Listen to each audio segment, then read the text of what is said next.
is So ridiculous. loud, Larry! What? So this is my little office and my garage. All my trophies from all the car shows I've done, my international racing. I have a sim rig I built over the pandemic.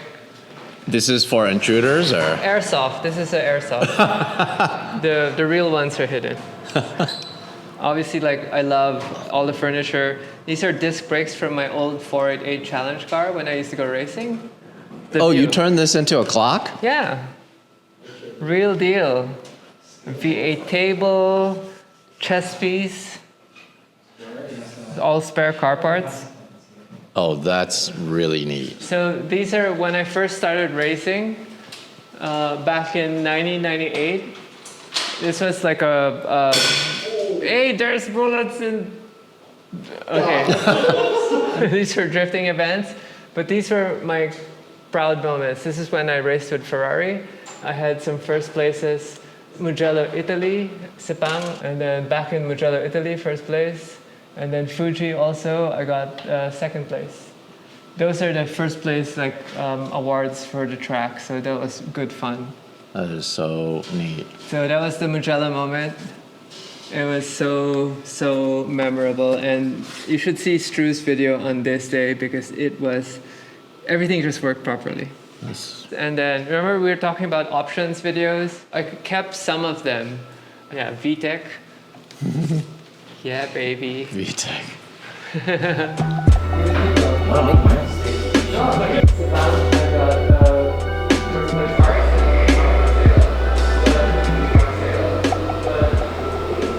Oh, hey! My pictures are here. Yes. Wait, you bought some of my pictures before? Yeah. I was the Hoonigan dealer before, and I really love what Ken Block does. I'm a huge fan of the Hoonicorn. And when I saw you print those photos, I was like, I gotta have those for the garage. You're blowing me away right now. Yes. So we're building this here in the farm garage. This is a Alpha VR40. It's a VR38, but it's in stroke to 4 liter. And it's supposed to do 1,000 horsepower.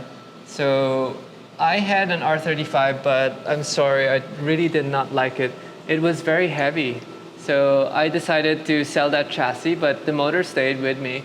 And this was offered to me really cheap on the pandemic, so I ended up getting it, and I decided to not use the RB26 because I moved that to a 240Z, and this is the transplant, yeah.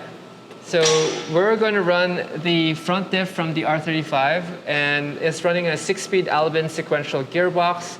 We're going to cross-mate it to the R32 axles and get all the 4-wheel drive to work. It's not my idea. I watched Motive Garage in Australia. They gave me the idea. They didn't really share all the details, but we sort of pieced it together and tried to figure it out. And I'm on hold now waiting for parts from the US because when I bought the engine, I didn't have the dress-up parts for it. So I needed to order basically a blown motor just to get all the ancillaries on it, just so that I can get this running. And once we do that, engine mounts are going to go on. We're going to seam weld and roll cage the whole chassis because 1,000 horsepower and old chassis, not a good thing. PDM system, Motec system, and Bosch ABS M5 system. So what is this going to be used for? nothing. Just another F-around car. And Active Garage in Japan has finally agreed to sell me a full carbon kit. So we're going to do a carbon version. I do have a Pandem kit for it, but I'm not happy with the Pandem look. I'd rather have the OEM Plus look. So I'm going to sell the Pandem and basically do the Active Garage full carbon OEM Plus look. You're trying to build the craziest Skyline in the Philippines. Yes. I mean, we have 1,000 horsepower R35s, but nothing on an older chassis. And I really love how the 32 looks. I believe it's the lightest version. So that's the Albin 6-speed sequential. It took them almost 9 months to produce. And we cut the transmission tunnel. And, you know, I hate to say it, just like your Skyline, this was a mint Skyline. Like when we were opening the heads to rebuild the RB26 to an RB28, it was never open. And we felt so bad, but we're like, you know what, it's gonna be better. So same with what you're doing. It's a painful process to watch but the outcome is always better. So that's on one of my major projects for this year. And I've been procrastinating with this, sadly, but I'm finally moving on it. It's a lot to take in right now, especially because we're legitimately on a real, working, active farm. Yes. And you're building 1,000 horsepower R32 GTR with a 6-speed sequential and full carbon kit.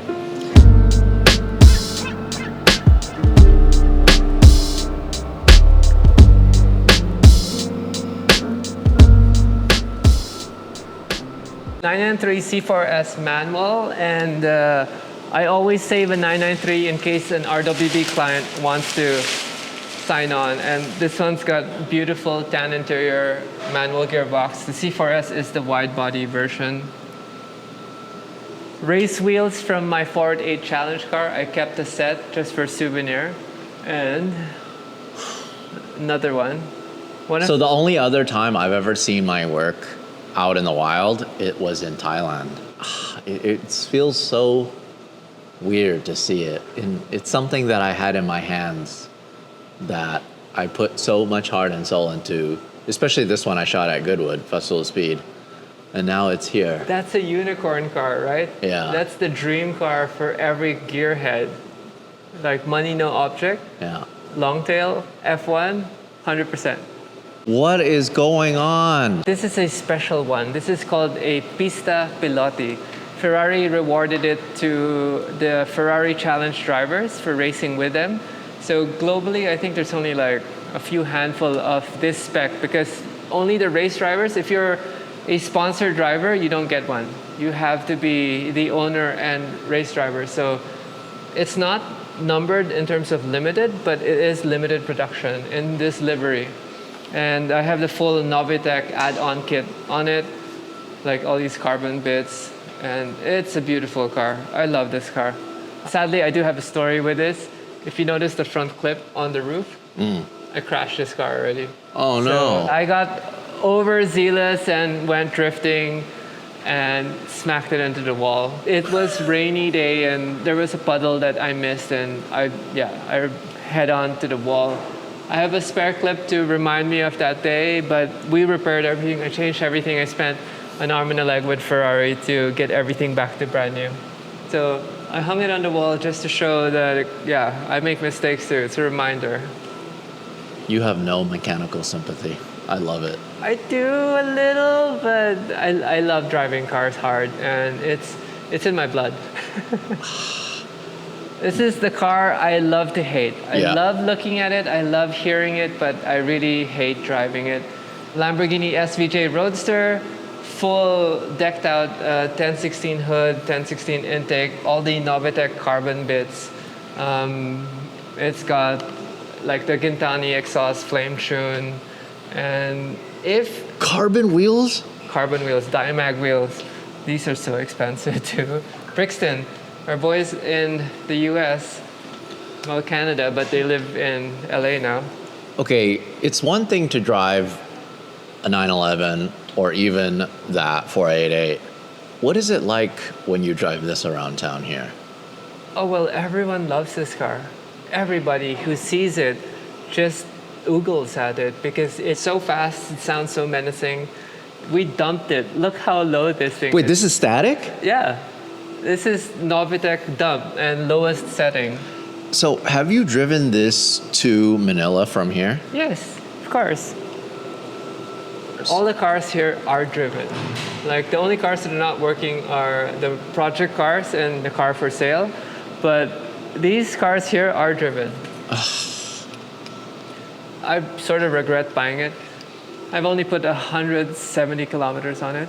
It sounds amazing, but because I love the older Porsches, I love manual gearboxes, and the cars that sit here are the cars I don't use. So these two cars are actually just sitting here. 992 GT3 manual gearbox, very rare spec. It's not originally gold, it's black underneath, and it's a fun car, but compared to the 997 GT3 and the RWB, and there's no comparison. I'll take any older car which feels lighter, more nimble, sounds way better. I feel more connected. So this actually What a car. has a half gauge, which we removed because we like traveling in the cars, and luggage space is very important. Oh, it came with one from the factory? Yeah, this had a half gauge, so it's a European spec car. I have a JCR exhaust on this. I mean, it is shameful, but again, I do love the cars that we build, which were the RWBs and the 458 GT3. Those are the cars I really feel connected to. This one, I was going to do a 992 Cup car look on it. I have the kit. It's sitting in the car shop, but I couldn't get myself to cut this car because the value is holding for the manuals. And I bought a 992 Turbo S that I was going to do that to, but I didn't really love it. So I ended up selling that car. And I actually am selling this car too because I'd rather focus on the 997s, which I feel they're just more enjoyable. I mean, they're much smaller and they're much lighter, plus there's RWBs. This is my only SUV at the moment. This is a Carpathian Edition V8 supercharged Defender. It's got a Kahn custom wide body kit, Chelsea wheels, and this is a fun truck. It's basically the G63 of the Defender series. It's got about 500-ish brake horsepower. So good fun. We use this when we're doing runs to the beach and stuff where we need more luggage space and I can't take a supercar.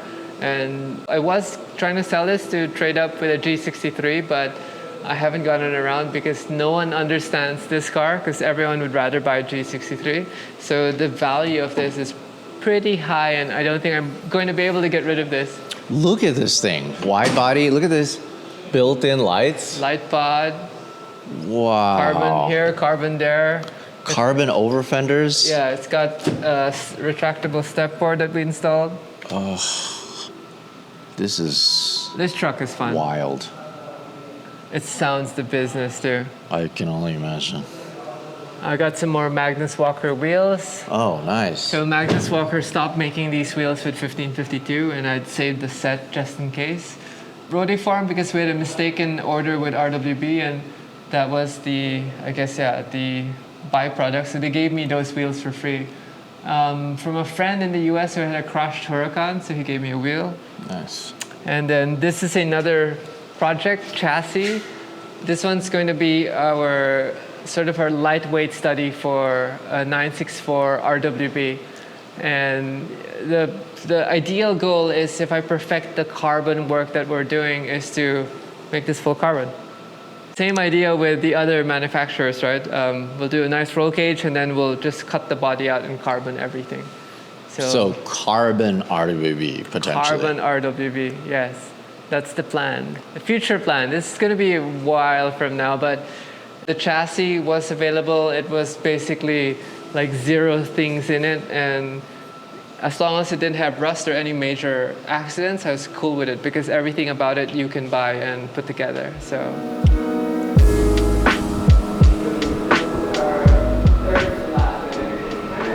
I have a graveyard of parts here. That's the roll cage for the 992. 13B. It's got about 500 horsepower. This is a engine for that chassis. This is a 3.8 liter air-cooled motor, ready for that one. And this is a closed deck EJ25 by IAG. It's supposed to run about 550 horsepower. I used to have a SCI VA, but wasn't super in love with it because it was a heavy chassis too. And that is a brand new 996 GT3 crate motor. So it's just sitting on a tire underneath some padding. Yes, I was gonna build a 996 track car, but I ended up just buying a 997 track car.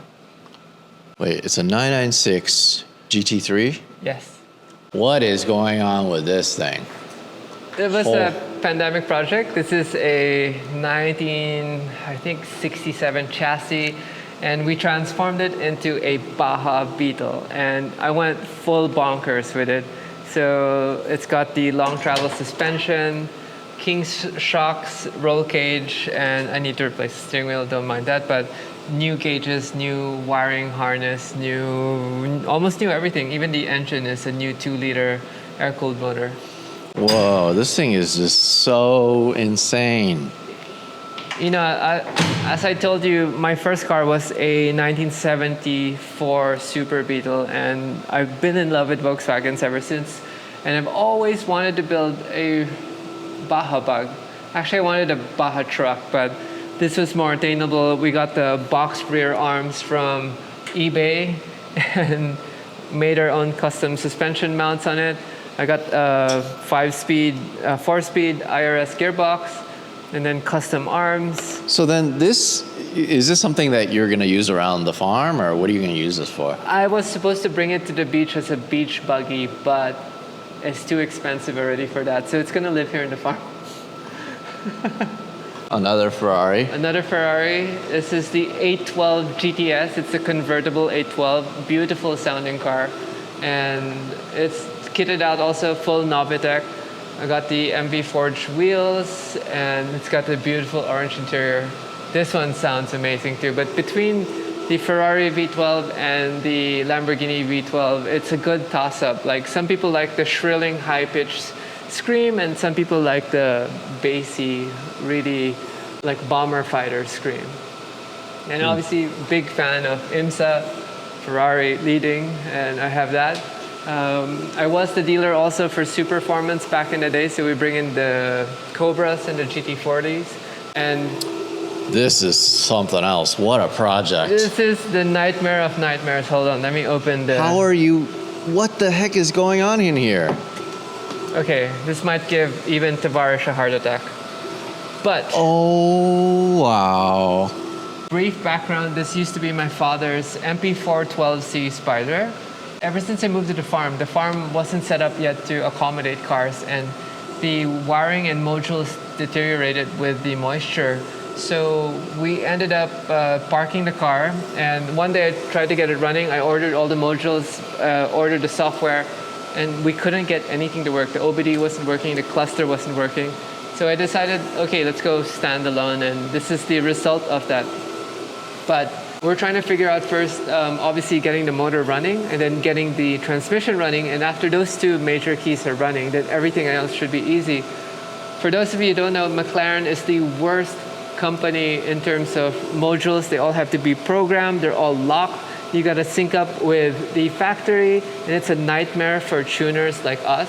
So I went full bananas and just decided to rip every single thing out. I see that. We're doing a AIM PDM system, we're doing a Motec ECU, we're doing an HTG transmission controller, and we're going to put a drift handbrake on this too. So this has our custom GT3 kit. So we made this GT3 kit. You don't see it right now because the body's off, but everything about this car has been changed. Even the door shape, if you notice, here, the door has been changed, and that's the GT3 look.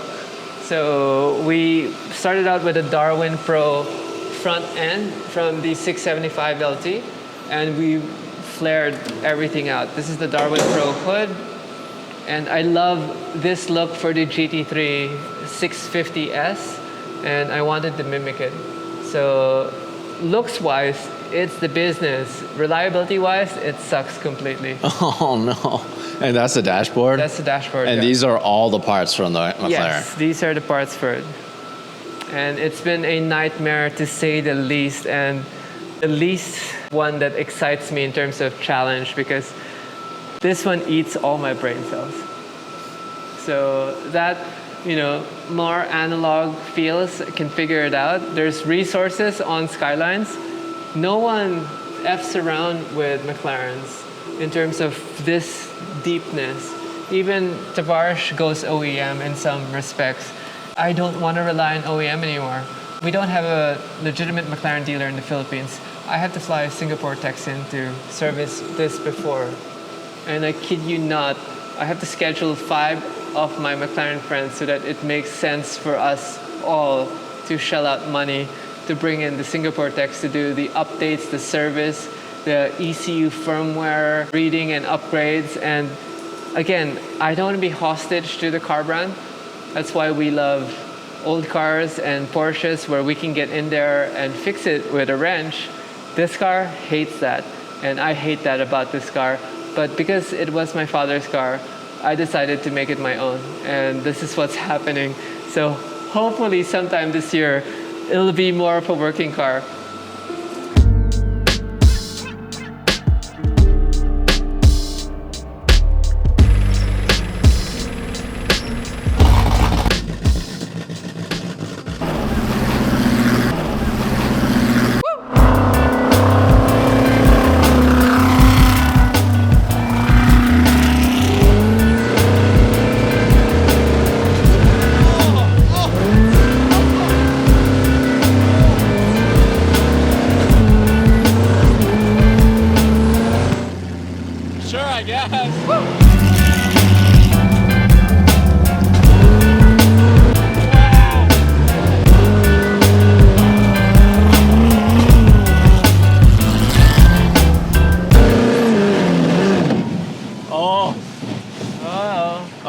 That was an experience. I can't believe how hard this corners. Oh my God, why are we smoking? Oh, it's smoking, all right. Burning something. Oh no, the connector. You really are a Hoonigan. Wait, oh no. It's burning the EFI connector. Oh It's no. okay. I just ordered a new one. Oh. There's no way to explain how hard this corners. It is the F1 for the water. But I can't believe that it banks. Like, how does it's just the way it's designed? Yeah, it's a race boat. So the hull is shaped in such a way that it tracks really well. It's not like a jet ski where you slide out. That's why I got it. And believe it or not, I found this on Facebook Marketplace, and I thought it was a complete scam. Was this engine in it already when you got it? Yes, he already had a what they call a baby V8. It's a 350 horsepower, 5.3 liter engine, but it was barely running. It was leaking oil everywhere, and we had to rebuild it. I put an EFI system from the car shop we're going to visit tomorrow, Classic Speed, and I called the boys up and I go, I want an equal length 8-to-1 header system. Ordered a collector from a website, and we proceeded to make this craziness. I've just never experienced something that corners that hard. Yeah, and again, this is a baby V8. We can put a big block in here and just get massive like G-forces. So the sprint boats, if you look online, you can compare the G-forces to any race car. 100%. I've never experienced that. And what's funny is, like, when I was driving it, I was thinking I need a counter steer. Oh, you want to drift it? Yeah, but you don't need to No, counter you steer. just steer. You just steer. Steer. And it just corners. Yeah. I feel like I'm going to corner so hard I'm going to fly out of it. Richard, I hope you got shots from the outside of me just completely blown away. I got your face. Okay, yeah. Just like how she enjoys pushing the limits of these vehicles, she also pushes the limit of what's possible when it comes to farming. Welcome. This is a greenhouse. It is the biggest vertical farm in the Philippines, to my knowledge, but we're trying to be state of the art, and I want to pick some vegetables for our lunch before we proceed to work. Why do you have this? You have enough land to do not vertical So farming. the soil in our farm is Louisiana clay, which means it's a poor organic content, very high in acidic pH, and it's very hard to get it to become healthy soil. So we ended up doing the tower farm as a quick, surefire way to grow vegetables 365 days a year, around the clock. And it's been a work in progress. I've been at this for a few years, and this is version 3 of my greenhouse. Just like supercars, I always try to modify and engineer my greenhouse to be better. And we're at the best level of growing now. We're so efficient. We grow so many different varieties of vegetables, and I want to show you a sample. So we're gonna have this for lunch. Look at this beautiful cauliflower head. And for people who don't know, you can actually eat the cauliflower leaves. You can chop them up and saute them, and they're so yummy also. And most of the nutrients, believe it or not, are in the leaves, not in the floret.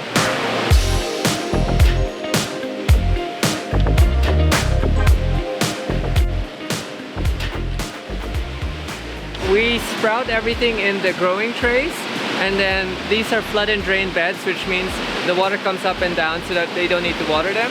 And what happens before we even get to remove the plant, we're already like 10 to 14 days on the tray. So we're not starting on day 0 when we transplant. We already have a head start. That way, we can keep production and efficiency very high. So and then the equivalent to land acreage is probably pretty great. roughly times 2 to 3, depending on the height and obviously the volume of what you're growing. This is the whole nutrient system solution over there. Down there, that's all my soil farming. So we still do soil farming for root crops and other things that don't grow so well here. Look, Angie's so happy that she has strawberries now. Because strawberries don't like the heat. Strawberry is a highland crop, and we found a seed to try, and we always love experiments here. Every time we fail on something, it doesn't mean it's the end. It means we need to find a better solution. And we found these seeds online. It was recommended to me by one of my followers, and we tried it, and look, we got some baby strawberries. And we only have one, but I'm gonna have Larry try it. No! Just for you. All right. Or one strawberry. The one strawberry from this entire farm. Action, please. Very fragrant. Very tasty. A little sour, but really good. Still sour, that means it needs a few more days. But Really good. it's cool. It's cool to see it growing, especially it's hot now. Normally strawberries are planted at the end of the year.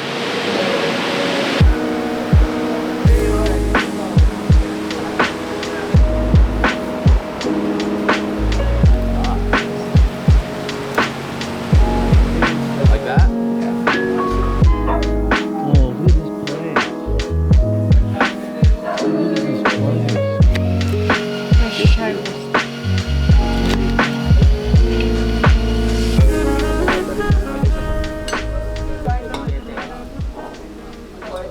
I know what you guys are thinking. How's it that a tree hugger like Angie has a clear conscience from shredding so many tires and burning so much fuel? The whole idea of my farm was a sort of a test farm for every farm method that we could think of and see. And even over there, when we walk down, you're going to see a floating farm project. We sort of abandoned it already, but you'll see that even on the water, you can farm, and there's no excuses not to farm. So when I was explaining to you on the way up, I actually have 3 other farms on the way to my main farm. So here in this farm, we do tons of vegetables. Every week we do have a harvest of vegetables, but I've also been focusing on bamboo. One of the main things that I diverted resources and brain power to is growing giant bamboo because they sequester carbon really fast. In 5 years, you have a usable product, and it basically has a life cycle of 100 years. So that, and the whole world is sort of shifting to carbon neutrality or carbon credits, carbon scoring. And I wanted, out of my own guilt for motorsports, is to offset that love for something that's completely useless, right? Like the jet boat, completely useless. But I wanted to offset my guilt and give something back by doing that. But it's not all charity, because at the end of the day, the wood, we can transform it into wooden planks, hopefully sell it to the big Swedish company, or we can convert it into furniture, or we can convert it into fabric or tissue. So there's so many uses, plus the fact that one day I can possibly apply for carbon credits and really become a full carbon neutral company. So that's the plan. So hopefully with everything that I've been doing, it sort of like all adds up to helping the planet in a weird way, even if our love for cars seems to be the reverse thesis to all that. If people are complaining, oh, Angie's flying all over the world. Yes. She's racing cars, burning up tires, burning up fuel, all that. You are doing everything in your power to be carbon negative. Yes, I think as an individual, I actually am carbon negative already with everything that we do on the current scale. But eventually, even my businesses, I can add on to the formula and become carbon neutral. Because when we were computing it, I could offset a 747 flight to California and back within a few months once the plants are fully matured. So it's very interesting to market the study, and I think it's the future because everyone has a net zero target, and it's completely impossible to attain, because capitalism and carbon neutrality are like, they go against each other. Angie's story is very inspiring, and I absolutely love what she has done for the Filipino automotive community. I cannot wait to see what she will build next.